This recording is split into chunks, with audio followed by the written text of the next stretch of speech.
Voilà. Donc on m'a demandé de parler et je viens de découvrir quelque chose. J'ai encore appris quelque chose car l'un des patients que je vais vous décrire vient d'être décrit avec beaucoup de talent par Fabrice Hiraudet. Donc, et j'ai appris que c'était en effet une ataxie de Friedrich qu'il avait. Alors je ne le savais pas quand je l'ai quitté il y a 3 ans. Et Paul Avant, d'ailleurs, à qui je l'ai envoyé, je vais vous expliquer ce qui s'est passé pour ce patient, ne m'en avait pas parlé de cette manière-là. Donc on a un appareillage d'une neuropathie auditive. En réalité, ce patient, il m'est adressé, il est appareillé depuis quelques années au laboratoire. Il est suivi chez nous depuis quelques années et avec un résultat qui n'est pas parfait. Et au bout d'un moment, on me dit, écoutez, il commence à râler, est-ce que vous pouvez vous en occuper? Alors, au départ, moi, j'ai quelqu'un qui rentre dans mon bureau et comme vous allez le voir, j'ai pas de neuropathie auditive dans l'esprit du tout à ce moment-là. C'était il y a 4-5 ans maintenant. La seule chose que je sais, c'est qu'il est mécontent de ses premiers appareils. Donc, c'est pour ça qu'il râle quand on lui remet des deuxièmes. Et voilà, son histoire, c'est un monsieur qui a une 50aine d'années à l'époque et un début de surdité en 2001.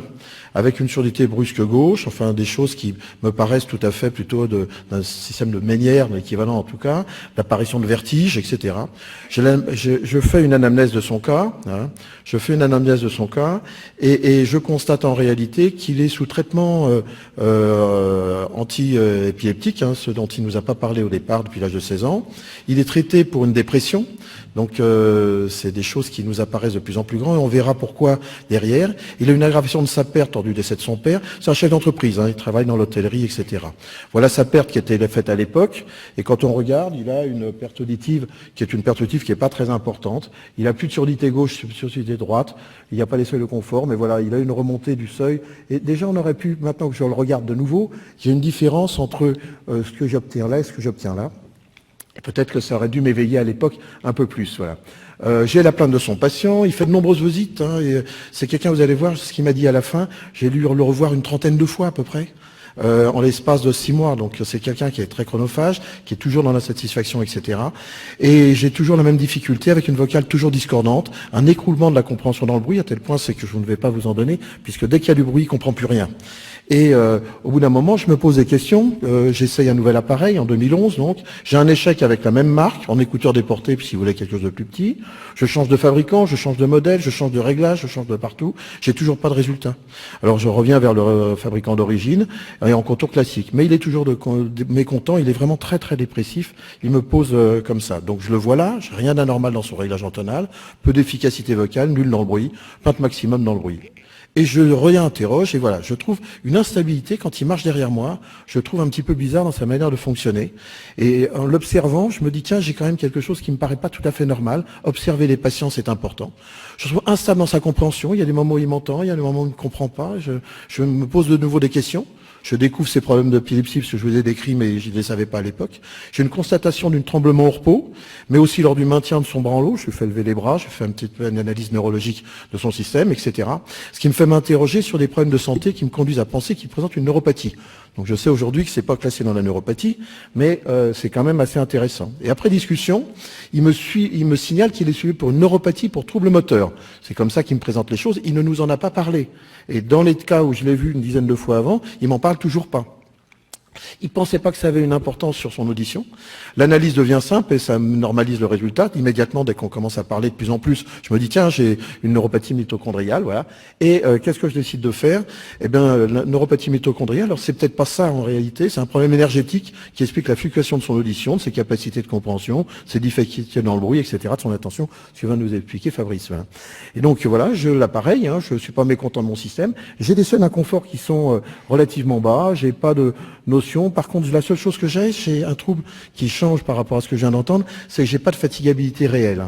C'est-à-dire que quand je lui fais mon audiométrie, je peux lui faire après mon seuil d'inconfort, je peux lui faire mon confort, ça me pose aucun problème, il récupère très très vite. Et on va voir que c'est surprenant. Et si je le revoyais actuellement, je ferais d'autres tests. J'ai l'appareil, hein, avec un appareil, bon, il est bien appareillé à mon sens, je lui protège son oreille, je lui mets des compressions comme il faut, etc., etc. Et je lui fais une vocale, donc il a quand même une compréhension, on est dans le silence, dès qu'il est dans le bruit, il comprend plus rien. Je lui fais une compréhension, il y a une dégradation quand on s'élève un petit peu, je le mets sur le compte de sa neuropathie, entre guillemets, je m'interroge pas plus là-dessus. Et puis je me dis, comment on va faire? J'en parle avec Arnaud, puis avec Arnaud, on se dit, bah tiens, il y a quelqu'un qui connaît ça très bien, c'est Paul Avant. Et je fais une lettre à Paul Avant, en lui disant, Paul, j'ai un de nos patients, 60 ans, qui correspondrait bien à une investigation plus poussée, il me parle de problèmes mitochondriaux. Il a de nombreux troubles autres dans sa motricité, l'audition baisse, l'intelligibilité encore plus. Il est prêt à se déplacer à Clermont. Comment peut-il prendre un rendez-vous avec toi et à quelles coordonnées? Paul, il est toujours disponible, hein, il me répond une lettre, hein, je vous le fais le résumé, c'est pas la peine que vous ayez tout. Les points importants, c'est il n'a pas d'auto-émission, ni de produit de distorsion, ni de réflexe sapédien, comme attendu. C'est l'extrait du compte-rendu de Paul. Il a des potentiels évoqués à 95, donc il a des potentiels évoqués qui sont normaux à 95, ce qui me paraît quand même un petit peu bizarre. Mais Londin n'existe que si jamais il moyenne que sur 400 à 500 clics, puis après, quand il continue, tout s'aplatit. Donc il me dit dans le compte-rendu, c'est une fatigabilité très conséquente. Et les tracés ABR sont en faveur de ne pas dépasser 90 décibels, car ces réponses au niveau de l'onde 1, dès qu'on dépasse 90 décibels, ça s'aplatit immédiatement. Et il me donne donc un résultat, il me dit, dépasse pas 90 décibels. Alors vous avez vu quand même la perte du gars, hein. Il a une perte à 70. Hein. Donc c'est quand même pas évident de trouver une solution. Il te reste à trouver des appareils miracles qui condensent les sons de la vie dans un intervalle de 20 décibels sans dissordre entre 65 et 85. Appareil que je n'ai évidemment pas sur le fond, puisqu'il parle d'un produit miracle. Alors on voit les potentiels évoqués, hein, donc il a bien, si vous voulez, hop, zut, j'ai laissé le nom du patient, donc il faudra que je l'efface sur ce que vous avez vu là-bas. J'ai pas vu qu'il y était. Et donc, on voit qu'il y a une traçabilité, qu'au bout d'un certain moment, il y a cette fatigabilité que vous a décrit déjà Fabrice et qui ne me pose aucun problème aujourd'hui, maintenant que j'ai compris tout ce qui se passait. Alors, les résultats transmis, c'est la lettre du patient. Devait-il, me semble, vous aider à améliorer votre perte auditive, hein, je l'avais envoyé pour ça. Et même si ce n'est pas le cas, au moins de faire un point définitif. C'est pourquoi, par le présent mail, je me permets de bien vouloir m'accorder juste un dernier rendez-vous. On est au 30e, hein, donc, et pourtant, moi, je reste toujours souriant et je dis toujours, je vais vous aider. Mais je ne vous demande pas d'améliorer mon audition. Ça, il a compris, grâce à ce qui s'est passé, que je n'y arriverai pas et qu'avec toute ma bonne volonté et mon amour de ce patient, il me pose des problèmes, mais je voudrais bien l'aider. Mais simplement de régler au mieux mes prothèses auditives afin que dans les endroits bruyants, j'arrête de souffrir. Je pense que 10 minutes de votre temps, alors on est resté 2 heures hein, ensemble. Hein. Il faut quand même... voilà. Et enfin, j'ai bien compris que je n'étais pas un très bon client pour vous. Alors, c'est pas parce que l'aspect financier, c'est parce que vraiment, c'est quelqu'un qui était très dépressif. Et soutenir un dépressif dans des trucs où il va me dire je vais me flinguer, c'est quand même un petit peu difficile à suivre. Et mon humanité, mon émotionnel reprend le dessus et il fallait vraiment l'aider. C'est pourquoi je vous propose de vous régler cette dernière consultation et vous pensez bien que je n'ai pas accepté, évidemment. La suite, il a compris, je l'ai revu quelques fois, il a compris que ça serait toujours imparfait.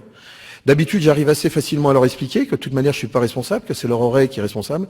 Là, qu'il est responsable, oh le pauvre, mais j'y suis pour rien dans l'esprit, et qu'il doit accepter un résultat de compromis entre efficacité et confort. Donc, il porte ses prothèses, et à l'époque, j'avais fait une erreur, très certainement, je lui avais parlé de l'implant cochléaire.